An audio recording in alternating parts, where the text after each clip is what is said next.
Why did this sell for $42,000? A seemingly common Star Wars action figure. Let's find out.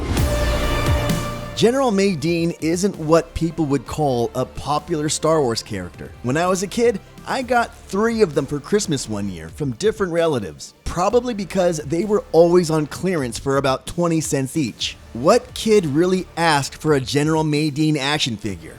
No one. But in March of 2024, an auction house named Hake's recently sold one for $42,000. How did this happen? And what's so special about this action figure to have it cost that much money? It was sold on what collectors call a trilogo card. And for those of you who don't know what a trilogo card is, there were different companies around the world that had the license to produce the Star Wars toys. Kenner in the USA was the main one, but Kenner didn't have factories or distribution channels set up outside of the US and Canada, so they made production and distribution deals with other companies to handle that reach. In the UK and Europe, there was a company called Palitoy.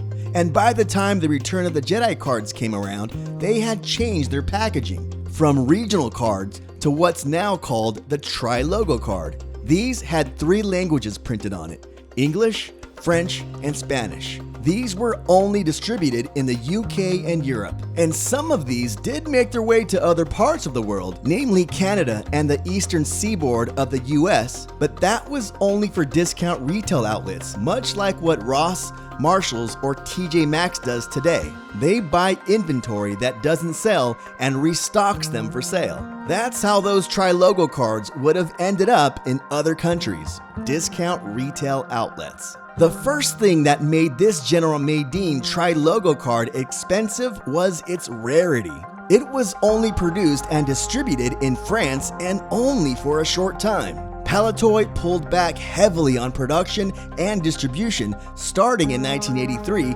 after having undergone massive layoffs and changes in the company structure, and in 1984 ceased to be an independent business after its parent company, General Mills, decided to exit the toy business. Palitoy was eventually bought by Tonka in 1987, but all the corporate maneuvering caused some toys like General Madine to never get a full distribution run, making the number of trilogo Madines that exist on card and in great condition extremely rare. And in turn, this makes this figure on card highly sought after by today's collectors for that fact. But that's not the only reason this card sold so high at auction. It's also due to the bubble. And again, if you aren't an action figure collector, the bubble is just the plastic area of the card that houses the figure and is attached by an adhesive to the card. The bubble on the General Madine card is rare because it has the first production run of a certain rare bubble called the double stem bubble.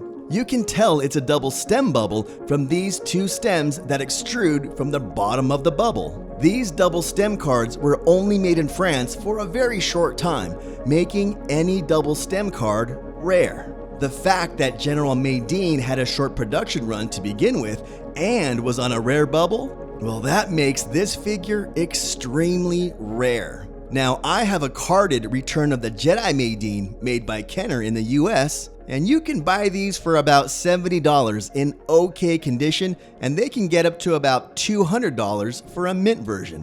But it's not rare, nor is it highly sought after by collectors, if only to complete a set. But the trilogo Madine, well, a few years ago, one sold at auction for $12,000. And you can find examples on eBay in the past that have sold for $25,000.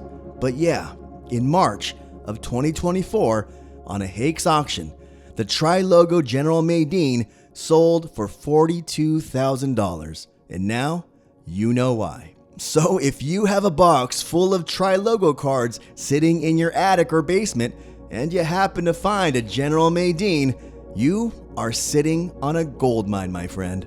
Thanks for watching, and to see more episodes on vintage action figure history, click the videos on your screen now.